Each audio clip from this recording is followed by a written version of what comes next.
سورۃ المؤمن کی آیت نمبر 45۔ الحمدللہ وکفیٰ وسلام علی عبادہ الذین اصطفیٰ خصوصاً علی سید الرسل وخاتم الانبیاء وعلى آلہ واصحابہ الاتقیاء۔ اما بعد فاعوذ باللہ من الشیطان الرجیم، بسم اللہ الرحمن الرحیم۔ فوقاه الله سيئات ما مكروا وحاق بآل فرعون سوء العذاب النار يعرضون عليها غدوا وعشيا ويوم تقوم الساعة أدخلوا آل فرعون أشد العذاب۔ فوقاه الله السيئات ما مكروا، سو بچا لیا اس کو اللہ تعالیٰ نے ان سازشیوں کی بری تدبیروں سے۔ وحاق بآل فرعون سوء العذاب، اور گھیر لیا فرعونیوں کو برے عذاب نے۔ النار يعرضون عليها غدوا وعشيا، وہ آگ ہے جو پیش کی جاتی ہے ان پر صبح بھی اور شام بھی۔ وَيَوْمَ تَقُومُ السَّاعَةُ، اور جس دن قیامت قائم ہوگی تو کہا جائے گا أَدْخِلُوا آلَ فِرْعَوْنَ أَشَدَّ الْعَذَابِ، داخل کرو ان فرعونیوں کو شدید ترین عذاب میں۔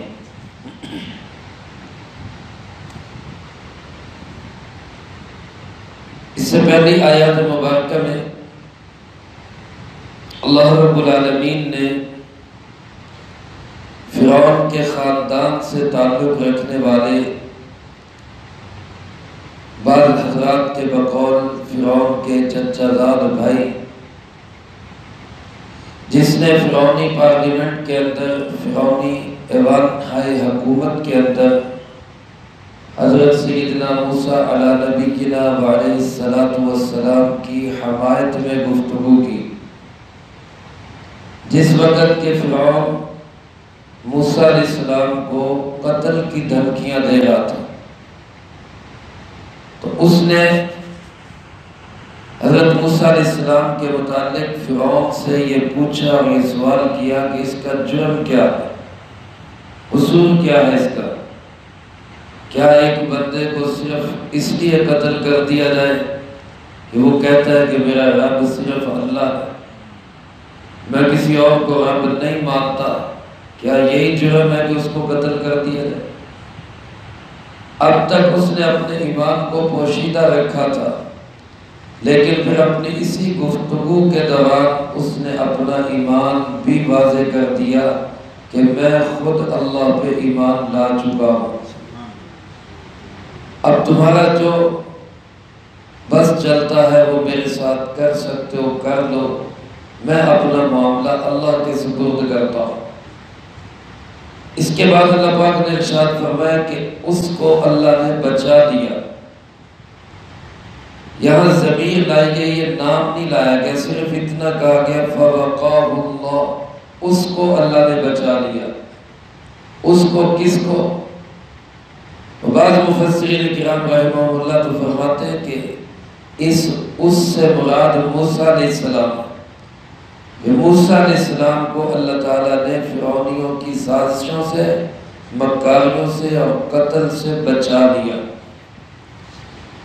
لیکن تفسیر مدارک میں حضرت صوفی عبدالحمید صاحب سواتی رحمۃ اللہ علیہ نے اس کو معالم العرفان کے اندر نقل کیا ہے کہ اس سے مراد خود یہ شخص ہے جس نے یہ گفتگو کی، فرعونی جو ایمان لا چکا تھا، یہ مرد مومن، اللہ نے اس کو بچا لیا۔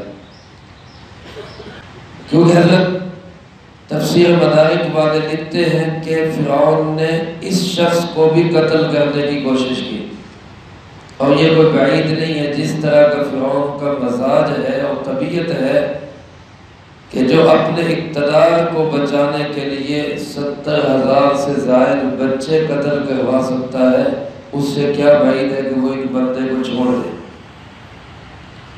فرعون نے ان کے خلاف بھی فوج کشی کی، اور انہوں نے لکھا کہ یہ اپنی گفتگو کر کے جب فرعونی فوج پولیس پیچھے لگی تو یہ اپنا محل سب کچھ چھوڑ کر پہاڑوں میں چلے گئے۔ پہاڑ بھی اللہ کی عجیب مخلوق ہے، جہاد کرنے والے ہر زندہ دل انسان اور مرد مومن کو پناہ دینے والے یہی پہاڑی ہوتے ہیں۔ آج بھی پہاڑ اپنے اندر پتہ نہیں کتنے مجاہدین کو سمو کے بیٹھے، اللہ ان کی مدد و نصرت فرمائے۔ اور اللہ فرمائے آج کا فرعون امریکہ اب وہ افغانستان سے مرے ہوئے سڑے ہوئے چوہے کی طرح نکل کے بھاگ رہا ہے، اور پہاڑوں میں رہنے والے مجاہدین آج اپنی جنگ جیت رہے ہیں۔ ان پہاڑوں نے پناہ دی اس کو۔ چنانچہ تفسیر مدارک میں لکھا ہے 1000 فوجی فرعون نے بھیجے اس ایک بندے کی تلاش میں، 1000 فوجی، اور ان میں سے 500 تو تلاش میں ہی مر کھپ گئے، وہیں کہیں پہاڑوں میں گر گئے، کہیں مصیبتوں میں پھنس گئے۔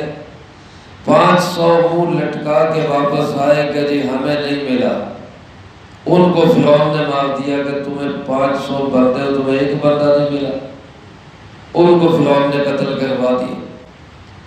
تو اللہ پاک نے اس مرد مومن کو بھی فرعون کی سازشوں سے اور مکاریوں سے محفوظ رکھا۔ چنانچہ علماء نے لکھا ہے کہ جب حضرت موسیٰ علیہ السلام اپنی قوم کو لے کر دریائے کلزم سے پار گئے اور فرعون اس میں غرق ہوا، تو پار جانے والوں میں یہ بھی موسیٰ علیہ السلام کے ساتھ تھا۔ اللہ پاک فرماتے فَوَقَاهُ اللَّهُ سَيِّئَاتِ مَا مَكَرُوا، جو انہوں نے سازش کی، جو تدبیر کی، جو انہوں نے مکر و فریب کے تانے بانے بنے، اس کی برائیوں سے اللہ نے اس مرد مومن کو محفوظ فرما دیا۔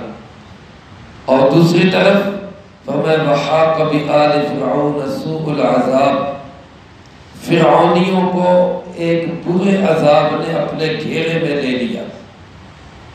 فرعون خود بھی عذاب کے گھیرے میں آیا، اور فرعونی بھی اس کے ساتھ عذاب کے گھیرے میں آئے۔ جب موسیٰ علیہ السلام اپنی قوم کو لے کر مصر سے نکلے، دریائے کلزم میں اللہ پاک نے 12 راستے بنائے اور وہ وہاں سے پار ہو گئے۔ فرعون اپنے لشکر سمیت اسی دریا کے اندر ڈوب کے ہلاک ہو گئے۔ تو گویا جو مکر، جو فریب، جو تانے بانے، جو سازشیں اس نے بنی تھی، تو وہ کیا ہوا کہ لوگ خود دام اپنے دام میں سے یاد آ گیا۔ جو دوسروں کا شکار کرنا چاہتا تھا وہ خود شکار بن گیا، اللہ کے عذاب کی گرفت میں اور پکڑ میں آ گیا۔ اور اللہ پاک فرماتے النار یعرضون علیہا غدوا وعشیا، جہنم کی آگ صبح و شام ان پر پیش کی جاتی ہے۔ علماء نے لکھا ہے کہ یہ ایک آیت ان 10 آیات میں سے ایک آیت ہے جن آیات سے معلوم ہوتا ہے کہ عذاب قبر برحق ہے۔ دنیا کے اندر ایسے فرقے بھی موجود رہے ہیں، پہلے بھی ہیں، آج بھی کچھ لوگ ہیں جو کہتے ہیں کہ قبر کا عذاب نہیں ہے، بس بندہ مر گیا تو ختم ہو گیا، اور وہ اس کو اپنی عقل پہ تولتے ہیں، عقل پہ۔ وہ کہتے ہیں جی لو جی اگر کوئی جہاز کے اندر تباہ ہو گیا، اس کے ٹکڑے ٹکڑے ہو گئے، اس کا ملے ہی کچھ نہیں، تو اس کے لیے کون سی قبر؟ کوئی پانی میں ڈوب گیا، مچھلیوں کی خوراک بن گیا، کوئی جنگلوں کے اندر درندوں کی خوراک بن گیا، کوئی کسی کو کاٹ کے پھینک دیا گیا، اب اس کے لیے کون سی قبر ہے؟ وہ اس پیمانے پہ تولتے ہیں۔ لیکن ان کو جواب یہی دیا جائے گا کہ مر کے دیکھ لو، تمہیں پتہ چل جائے گا۔ باقی رہی بات قبر کے عذاب کی، تو وہ قرآن کریم کی تقریباً 10 آیات اور رسول اللہ صلی اللہ علیہ وسلم کی 70 سے زیادہ احادیث مبارکہ جو اس بات پہ دلالت کرتی ہیں کہ قبر کا عذاب برحق ہے۔ یہی وجہ ہے کہ رسول اللہ صلی اللہ علیہ وسلم اکثر نمازوں کے بعد جو دعا فرمایا کرتے تھے، اس میں ایک دعا یہ بھی ہوتی تھی، اللہم انی اعوذ بک من عذاب القبر، اے اللہ میں تجھ سے پناہ مانگتا ہوں قبر کے عذاب سے۔ میرے محترم دوستو، اس کا انکار غلط ہے۔ یہاں بھی آپ دیکھیں اللہ پاک نے کیا فرمایا کہ آگ صبح و شام ان پہ پیش کی جاتی ہے، وَيَوْمَ تَقُومُ السَّاعَةُ، آگے قیامت کا ذکر الگ ہے۔ اس کا مطلب ہے کہ یہ آگ اب پیش کی جا رہی ہے۔ تو یہ آگ کہاں پیش کی جا رہی ہے؟ یہ ان کی قبروں میں پیش کی جا رہی ہے۔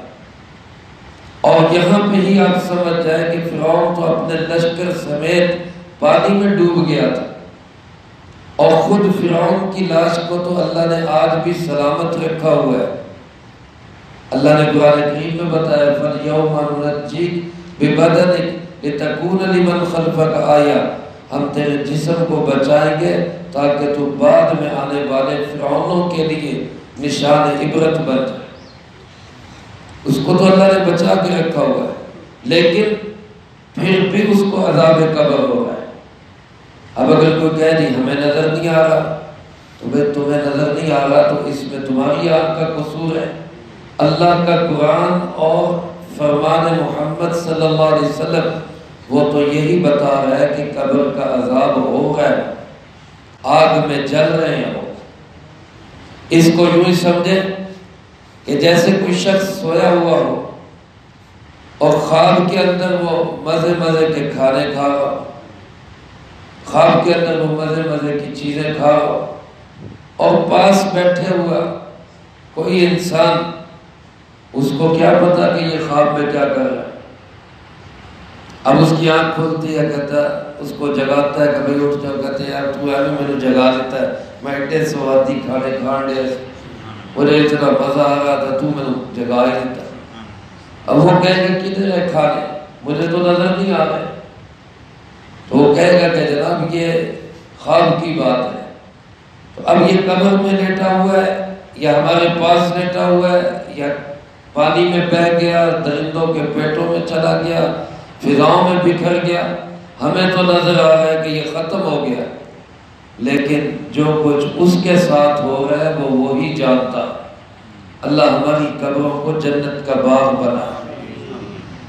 رسول اللہ صلی اللہ علیہ وسلم نے فرمایا کہ قبر یا تو حفرۃ من حفر النیران اور روضۃ من ریاض الجنہ، او کما قال علیہ الصلوۃ والسلام، یا تو جنت کے باغیچوں میں سے باغیچہ ہے یا جہنم کے گڑھوں میں سے گڑھا ہے۔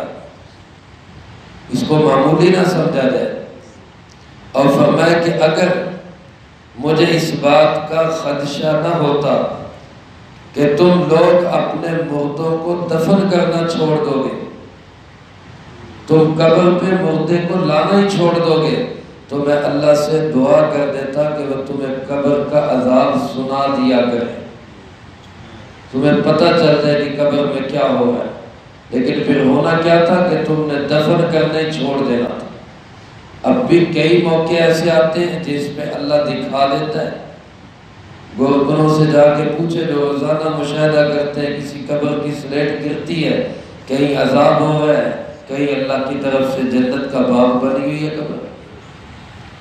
یہ صورتحال پیش آنے والی، اس کی حقیقت تو ہم تبھی پا سکیں گے جب ہم خود دنیا سے جائیں گے، لیکن یہ ایک حقیقت ہے کہ یہ سب کچھ آگے پیش آنے والا ہے۔